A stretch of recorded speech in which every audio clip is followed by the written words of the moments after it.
మేము పోటీ చేయడానికి ప్రధాన ఉద్దేశం ఏంటంటే 2 లక్షల ఉద్యోగాలు ఇవ్వండి అని చెప్పేసి అడిగినాము.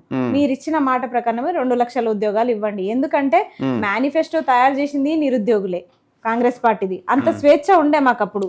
కాంగ్రెస్ పార్టీ మేనిఫెస్టో తయారు చేసింది మేమే, రేవంత్ రెడ్డి గారి సమక్షంలో అంతా కూర్చొని రౌండ్ టేబుల్ లాగా పెట్టుకొని మొత్తం అందరం కూర్చొని తయారు చేసి మీరు మనం గెలవగానే, మన ప్రభుత్వం మనం గెలవగానే మనం ఖచ్చితంగా ఉద్యోగాలు తెచ్చుకుందాం, మీకు అందరికీ ఉద్యోగాలు వస్తాయి, నోటిఫికేషన్స్ వస్తాయని చెప్పిన మనిషి ఈ రోజు కనీసం ఆ విద్యాశాఖ మంత్రి మమ్మల్ని కలవలేని పరిస్థితి.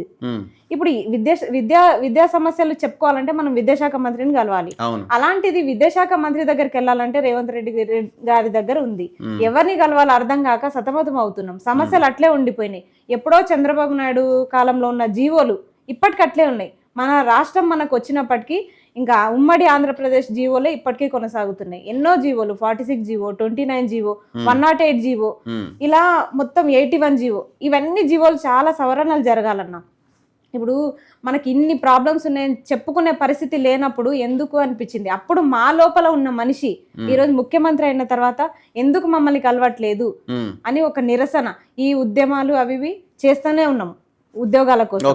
అందులో భాగంగానే మీరు నోటిఫికేషన్స్ ఇస్తారా, లేకపోతే మీరు ఇచ్చిన నోటిఫికేషన్లోనే మేము ఉద్యోగాలు అప్లై చేసుకోవాలని చెప్పేసి అందులో నిరసన భాగంగానే ఇక్కడ మేము నామినేషన్ వేయడం జరిగింది.